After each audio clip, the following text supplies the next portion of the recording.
Late night is back, baby. I'm Johnny Mac with your daily comedy news. Trevor Noah said, I've watched 10 million hours of Law & Order. I know about subpoenas. I know about breaking the chain of custody, objection, sustained, overruled, sidebar in my chambers.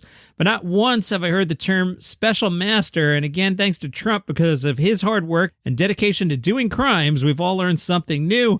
And I want to say thank you, Mr. President, which I'm not going to lie, when I first heard it, it sounded pretty cool. It was like, Donald Trump is getting a special master. I was like, he's about to learn Kung Fu. Jimmy Kimmel said, who will the special master be? We do not know. Maybe they get Eric to do it. He's special, right? Jimmy Fallon said, that's right. The special master has to review over 11,000 documents, which could delay the investigation. Man, only Trump could avoid jail because there's too much evidence. Kanye West took to Instagram and he shared his favorite comedians. You're curious. Don't act like you're not. Now, he didn't use any punctuation whatsoever. So if I mess up some of the pairing of words that appear to be names here, this is why. Kanye wrote, I love funny people, and I think that's one of the reasons me and Skeets, his nickname for Pete Davidson, could have never been friends. Wow. Comedically, some of my favorites are, and this is the part with no punctuation, let's see, me. So Kanye West is Kanye West's favorite comedian. Mitch Hedberg, interesting, awesome. Anthony Jeselnik, Louis C.K., Gerard Carmichael, D-Ray, presumably D-Ray Davis, J.P. Smooth, presumably J.B. Smooth, Mace, not sure, Elon Musk, 50, presumably 50 Cent, Justin LeBoy, GLC, Eddie Murphy, Sakia, Sandifer, wonder if that's Adam Sandler. Sandifer sounds like Adam Sandler as the devil. Hey, Adam Sandler, why don't you run with that and make that movie? Adam Sandler is the devil in Sandifer coming to Netflix. You'll watch the hell out of that.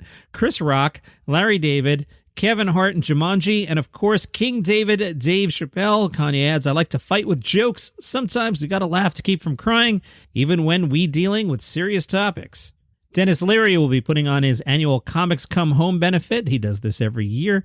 It benefits the Cam Neely Foundation, which supports cancer patients. This year, Saturday, November 12th at TD Garden in Boston. Here's the lineup, obviously. Denis Leary, Lenny, Clarke, Chris Distefano, Jimmy Fallon, John Mulaney, Robert Kelly, Sam J., Carolyn Plummer, and Roy Wood Jr. Speaking of Lenny Clarke, he caught up with WCVB.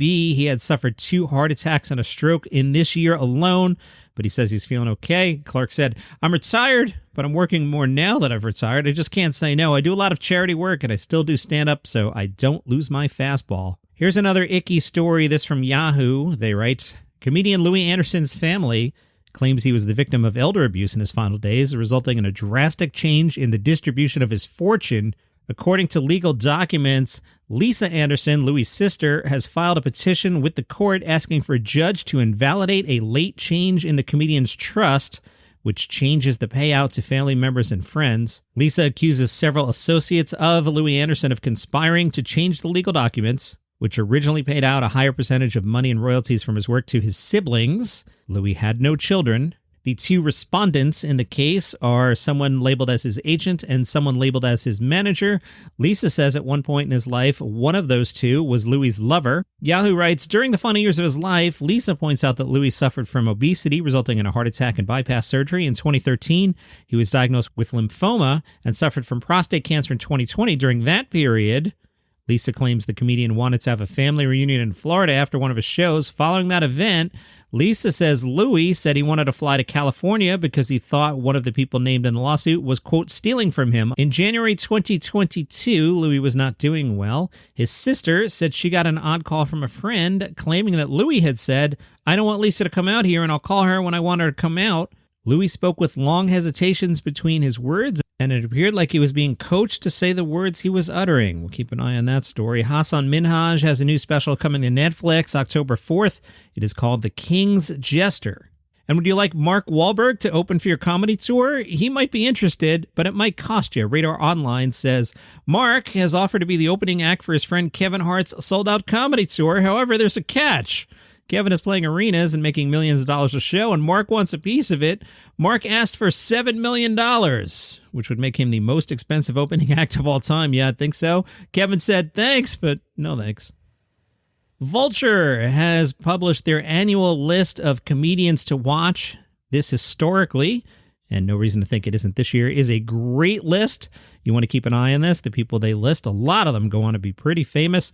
Vulture writes, as is the process every year, the list starts by polling dozens of industry professionals, including the comedians featured on last year's list, and in-the-know tastemakers like comedy club bookers, producers, talent scouts, podcast network heads, comedy record label founders, streaming network executives, comedy photographers, and many more.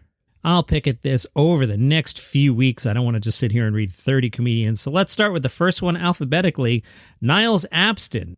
When he recorded his first do-it-yourself comedy special, Girls Don't Twerk to Jokes, at a house party in February of 2020, he'd never performed an entire hour of comedy. He admits he wasn't sure if he even had an hour's worth of material. Niall Abston's special is brimming with sly jokes about growing up black with money, wanting to be a rapper, and Southern homophobia. He's also a writer on the upcoming third season of FXX's very funny show, Dave. All right, we'll keep an eye on Niles Abston. Hey, do you like craft beer with your comedy? Make your way to the Craft Island Comedy Festival. That's up in Calgary, September 21 through the 24. You can catch 24 different shows at multiple locations in and around the city. And while you're there, you can sip on the best local brews. Adrian Fish and Danny Martinello among your headliners. You can also find local and rising stars like Kathleen McGee and Cole Haug, HOWG. Bret McKenzie from Flight of the Conchords. He's got a new album, Songs Without Jokes. It's not a comedy album, in case you couldn't figure that out from Songs Without Jokes. The AV Club said, hey, did you ever have to stop yourself from putting jokes in, like, I'm not allowed to be funny? Bret said, I was quite obsessive about it not being funny. It's a little bit like a comedy actor getting a dramatic role and just taking it a bit too seriously. The first time they do it, they're like, oh, I got to be really serious.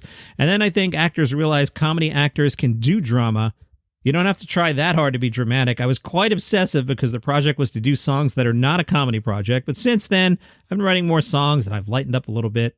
It's fine. You can have jokes in songs that are still serious songs. A lot of my heroes, songwriters who do have very funny songs, like Leonard Cohen, Harry Nilsson, and Randy Newman. I like that music, and I like the songs that have little stories and characters and funny little moments in them, and they're just not written for a comedy club. I was in L.A. a bunch of times during the summer. I've been playing the heck out of Randy Newman's I Love L.A. It's just a fun song. Is it cheesy?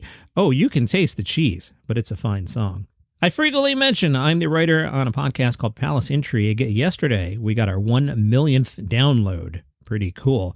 We have to thank Meghan Markle, because every time Meghan does something, we get noticed over at Palace Intrigue. 5 minutes a day about the royal family, wherever you get your shows. The Daily Mail asks, how well is Meghan Markle's podcast really doing? It has been listed on Spotify as the top podcast, but the Daily Mail notices that her first 2 episodes put her no higher than 5th and as low as 25th. Their article came out before the Mindy Kaling episode that dropped this week in Meghan Markle's podcast feed. One broadcast expert with decades of experience told Mail Online, the main Spotify podcast ranking does allow them to promote their new shows. They could be doing this for Meghan. Based on the figures, you'd think Joe Rogan would be number 1. That's your comedy news for today. You can follow this show for free on, say, Spotify or Apple Podcasts, wherever you get your shows, and I'll see you tomorrow.